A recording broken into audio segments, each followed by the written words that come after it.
Hola, ¿qué tal? Bienvenidos. Hoy vamos a analizar en este vídeo el modo de funcionamiento retrofit en los inversores híbridos de Y, dado que es una pregunta que nos soléis hacer habitualmente, debido a que pues muchos de vosotros tenéis una instalación formada por microinversores o por inversores de red que no tienen posibilidad de poder conectar batería. Así que pues a veces nos preguntáis si es posible conectar un inversor híbrido en la instalación para poder añadir acumulación, para poder almacenar los excedentes de la instalación y posteriormente utilizar esa energía. Así que en este vídeo vamos a realizar la instalación de este inversor de Y en una instalación habitual formada por microinversores o por inversores de red. Y pues también vamos a realizar una prueba de funcionamiento para ver que esto sea posible, así como al final del vídeo vamos a valorar un poco este modo de funcionamiento, vamos a enumerar las ventajas y los inconvenientes y compararlo también con otras opciones que hay en el mercado, como por ejemplo los inversores retrofit o los inversores cargadores Victron, que también sería otra opción a tener en cuenta. Así que vamos a comenzar con este análisis del inversor híbrido de Y en el modo retrofit.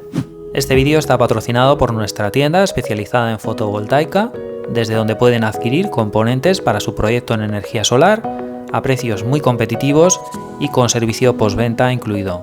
Partiendo de la base de que tenemos una instalación solar formada por un inversor de red que no tiene opción de poder añadir baterías, o por microinversores, podríamos añadir un inversor híbrido. De esta forma conectaríamos en el puerto GEN la instalación solar que tenemos, conectaríamos en la parte de grid la entrada de red, una batería y el sensor toroidal que va a medir la energía que estamos comprando o la energía que nos está sobrando y estamos inyectando a red. Así que, como veis, es bastante sencillo. El inversor simplemente lo que va a hacer es almacenar en la batería los excedentes de la producción solar y posteriormente, cuando no tengamos suficiente producción solar para alimentar los consumos, el inversor va a sacar energía de la batería para alimentar los consumos, por ejemplo, por la noche. Así que, como veis, es bastante sencilla esta instalación. Tenemos otra forma de poder realizar esta instalación en caso de que queramos tener un backup, que queramos tener energía en caso de que haya un corte de suministro, y en ese caso tendríamos que conectarlo de esta otra forma.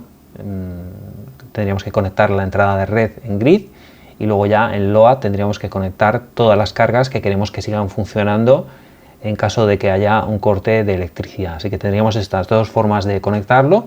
Esta que sería más sencilla y luego esta otra que es un poco más compleja, pero nos permite poder tener un respaldo en caso de que haya un corte de electricidad. En cuanto a la potencia disponible en este tipo de instalaciones, va a depender de la potencia que tenemos contratada, de la potencia nominal del inversor, de la potencia de la instalación solar, así como también de la potencia que podemos sacar de la batería. Es decir, si la batería es más pequeña o más grande, vamos a estar limitados a una cierta corriente de carga y descarga.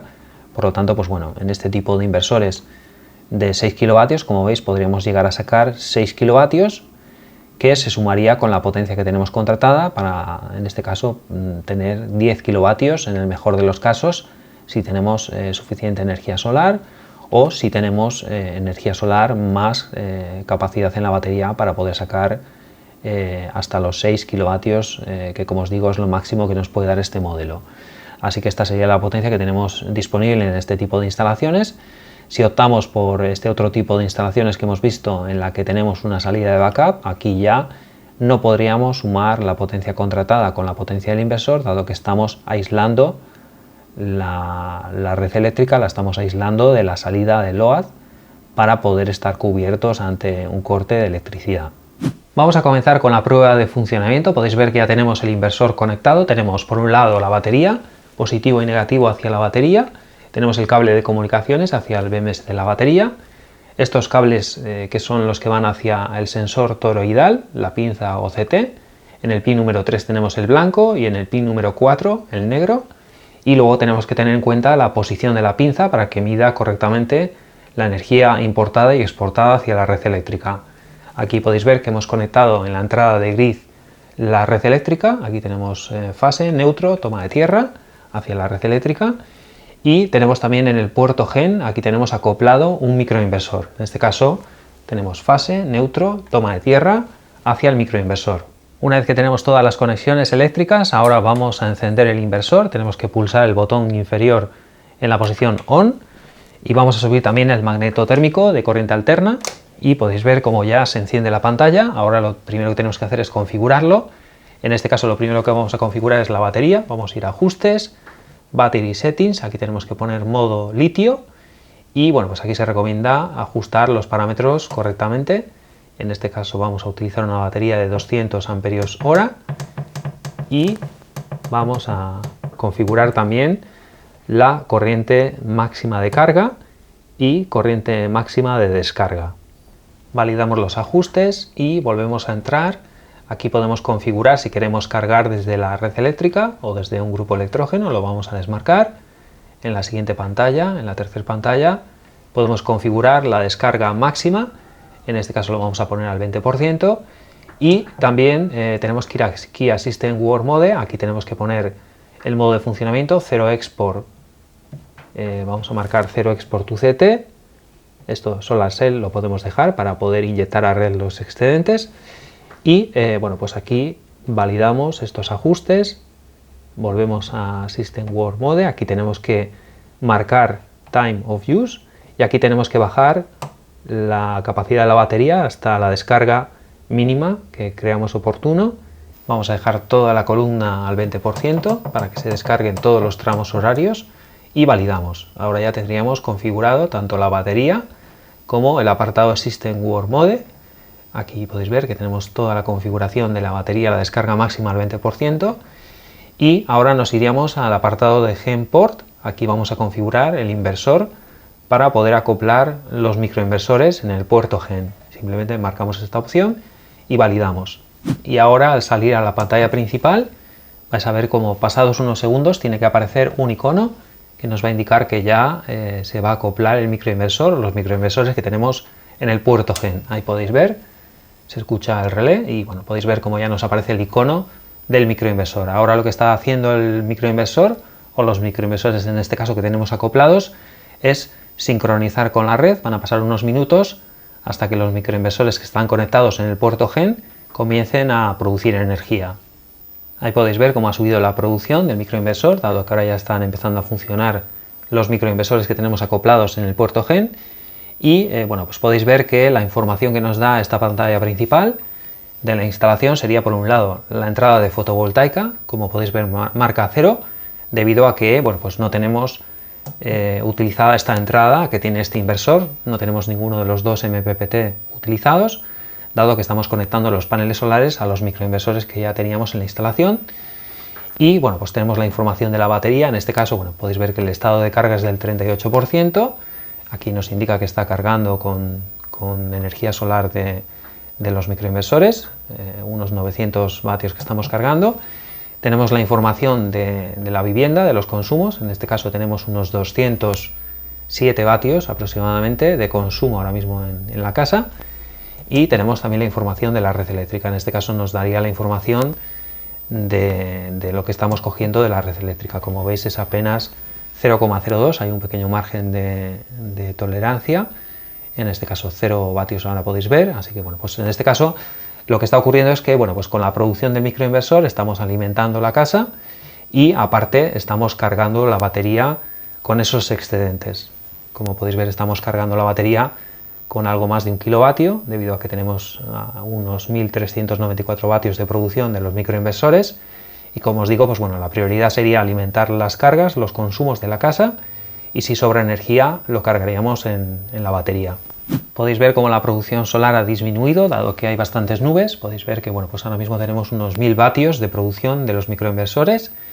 Y lo que vamos a hacer ahora va a ser aumentar los consumos para que veáis el tiempo de respuesta del inversor de Y, sacando energía de la batería para alimentar y para intentar no coger energía de la red eléctrica. Así que vamos a encender una estufa y ahí podéis ver cómo muy rápidamente bueno, pues se detecta el consumo y automáticamente el inversor empieza a sacar energía de la batería para no coger energía de la red eléctrica. Como veis, ahora mismo los consumos siguen alimentando con la energía de los microinversores y con la energía de la batería para no coger energía de la red eléctrica. En cuanto a las ventajas y los inconvenientes que le hemos encontrado a este sistema después de haber realizado estas pruebas de funcionamiento, podríamos destacar que quizás una de las ventajas principales es que es muy fácil de instalar, sobre todo en este modo de funcionamiento donde acoplamos la entrada de red en el puerto grid y que junto con la pinza que ya viene incluida con el inversor hace que sea una instalación muy sencilla. También destacar que pues incluye 2 entradas de MPPT, así que esto le diferencia de otras soluciones que hay en el mercado para poder añadir acumulación en una instalación de autoconsumo.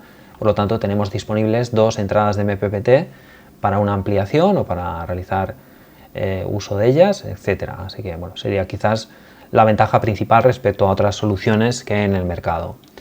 En cuanto a las desventajas, señalar que la monitorización por el momento no permite monitorizar, darnos gráficas o estadísticas de la entrada gen cuando tenemos acoplados inversores o microinversores. Por lo tanto, no podemos ver esa producción solar desde la monitorización.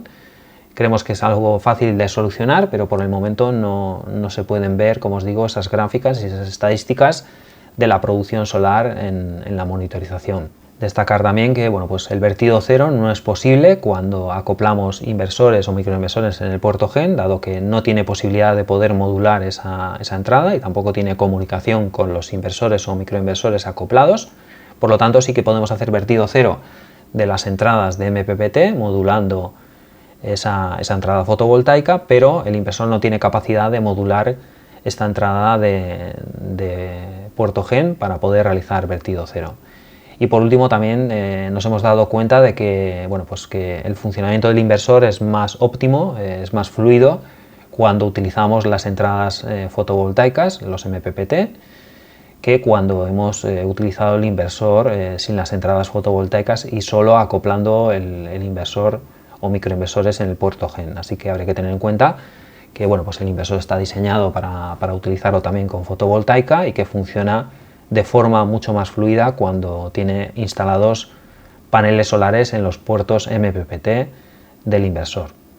Por último, señalar que respecto a otras soluciones que hay en el mercado, aquí hemos puesto una comparativa, podéis ver un poco los precios orientativos, porque siempre me lo soléis preguntar, aunque como os digo es orientativo. Aquí en algunos inversores cargadores como estos Victron habría que tener en cuenta los accesorios necesarios, y en otras soluciones como esta, el Sofar, que ya trae todos los accesorios incluidos, está pensado exclusivamente para poder añadir acumulación en sistemas de autoconsumo. Y veis un poco las especificaciones, las diferencias. Quizás este DY que hemos probado en este vídeo se puede comparar más con un Victron de 5 kilovatios. Destacar que quizás la diferencia principal es que disponemos con este inversor DY de 2 entradas fotovoltaicas respecto a otras soluciones que ya no nos permite añadir fotovoltaica en el propio equipo. Tendríamos que ir añadiendo reguladores de carga o otros inversores de red, así que habría que tenerlo un poco en cuenta.